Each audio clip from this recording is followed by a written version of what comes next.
Hello everybody! We decided to look at the firewood for the hangar, which remained from the utilities after pruning the trees, when suddenly we heard a strange sound in one of the logs.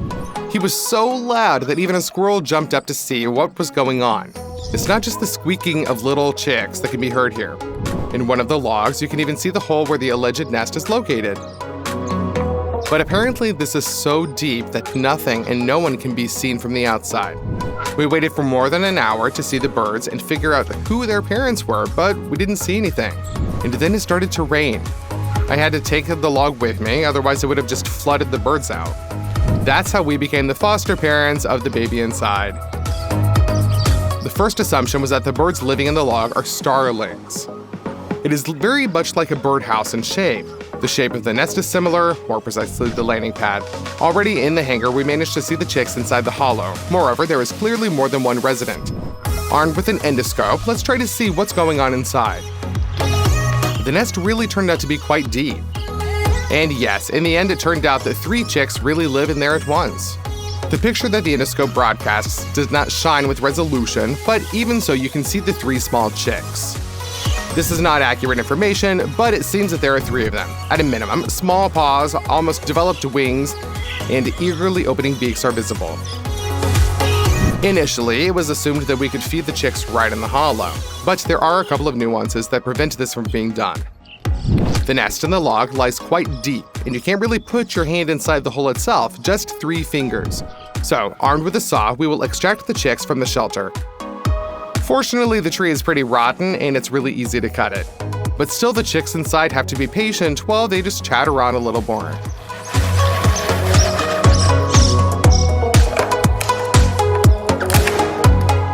After a couple of minutes, the log is sawn through and you can get to the little baby birds. After all of this experience, the little baby birds are clearly under a lot of stress, and they kind of look like they're half dead.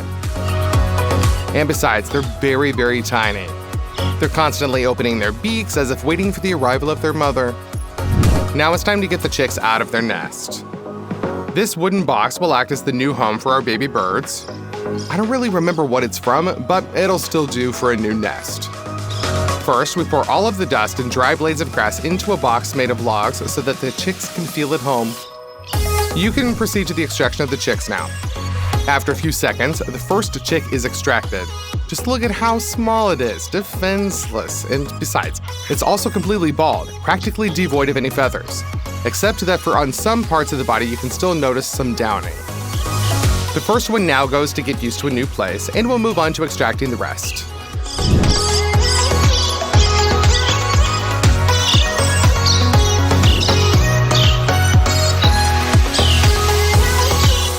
And that's how we got the second and the third out.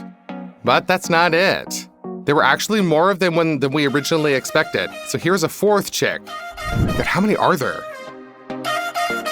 Okay, actually not that much, because the 5th one turned out to be the last.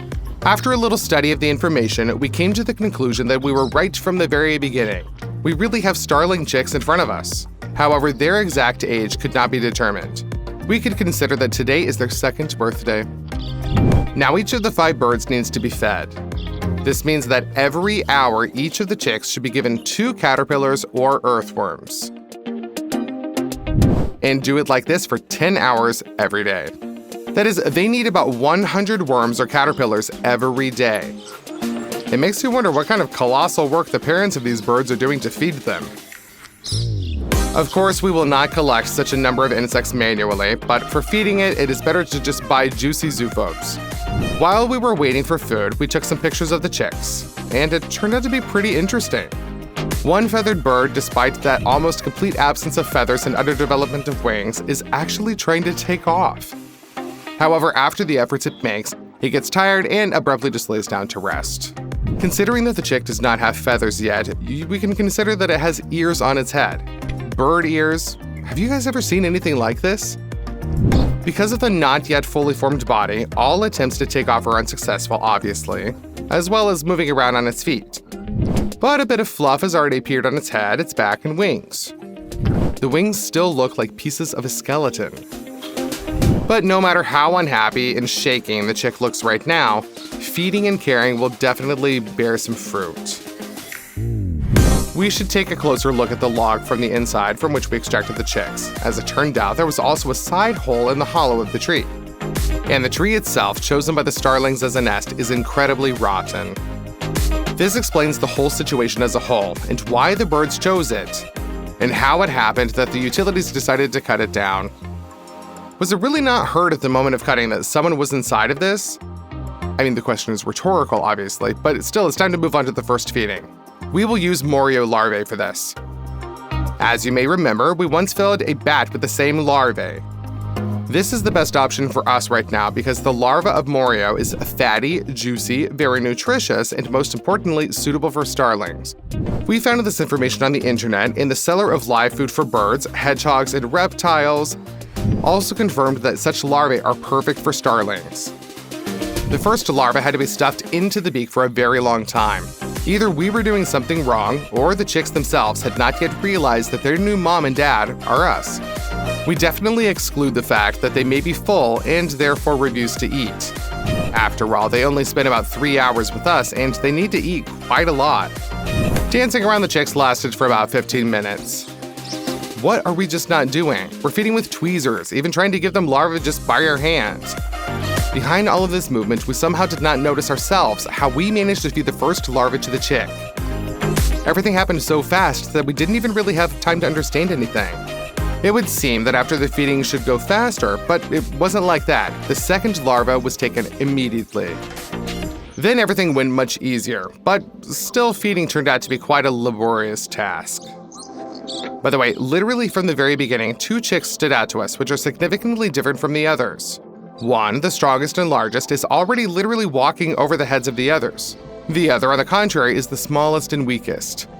In order for him to eat, we had to literally slip a larva underneath the nose. I wonder how the chicks' parents determine who has already eaten from the children and who has not. Who gets a worm in such a situation? Or in a large family, if the beak isn't clicking, whoever opens his mouth first eats it. After the chicks are full, they immediately fall asleep. Just look at how peacefully they're sleeping, and this happens until the next feeding.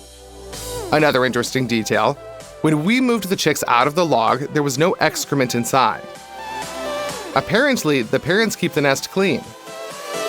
Now, after several feedings, a sufficient amount of waste has already been collected in the box. So in addition to feeding, we will also have to replace the hay litter regularly.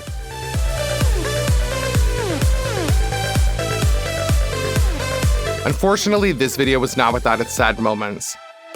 2 days later, one of the chicks died, exactly the one that was the smallest and the weakest. This is just natural selection.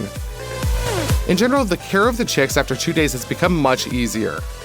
The chicks started opening their beaks for the food as soon as they heard my voice, and this greatly simplified the feeding process for all of us.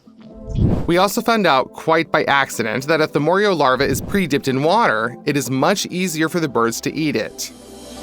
We just wanted to wash the food from the sucked dirt on it, but in the end we got a small little discovery.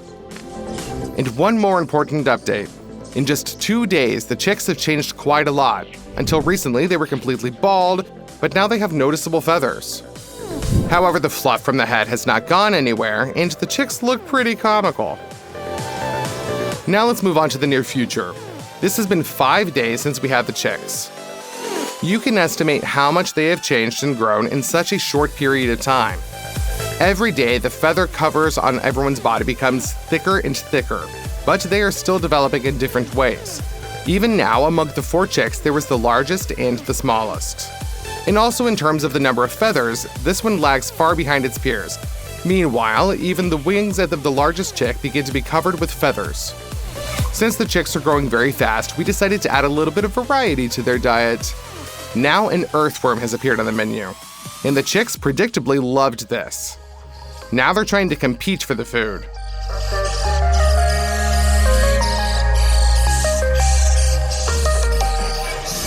Once 2 chicks fought so hard for a worm that nobody ended up getting it.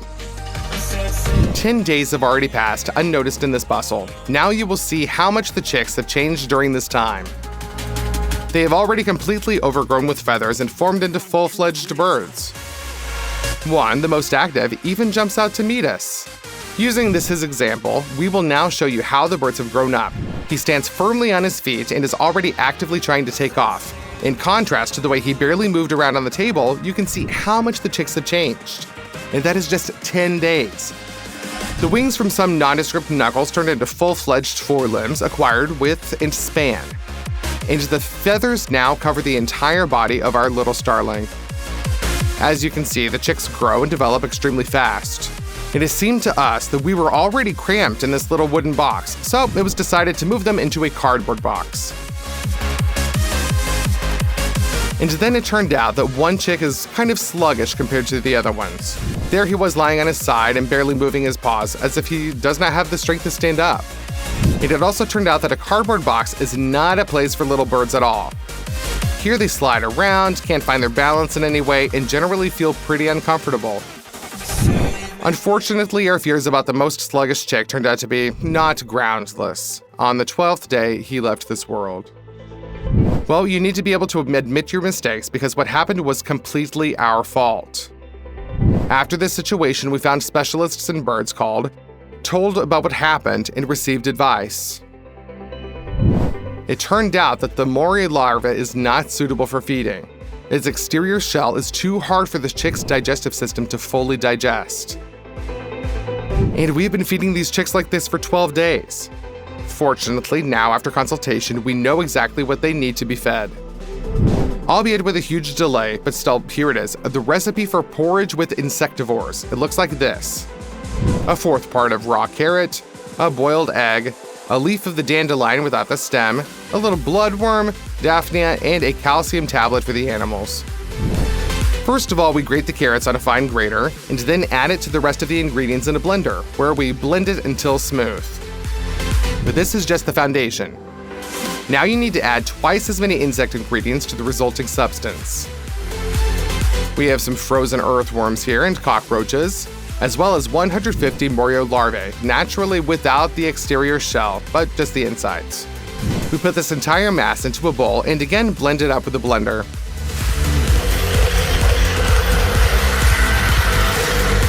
It doesn't look very appetizing, but the chicks are definitely going to love this.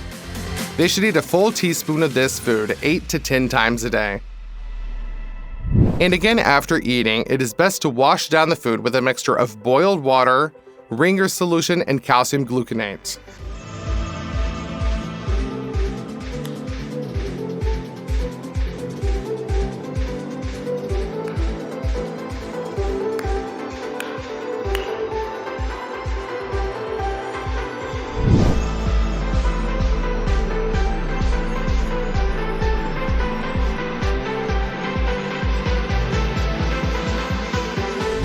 By the way, it turned out to be the most convenient to water the chicks with an insulin syringe. For those who may one day encounter a similar situation, starlings fed by humans become tame and unsuitable for life in the wild. Where their mom and dad teach them how to get their own food. We received a call about this 2 days later and were told by those that we consulted. These same people also offered to take the chicks to their own bird center, the birdhouse. Let's just hope that we didn't do anything in vain and that our little babies will be comfortable in their new home. That's all for today. Bye-bye.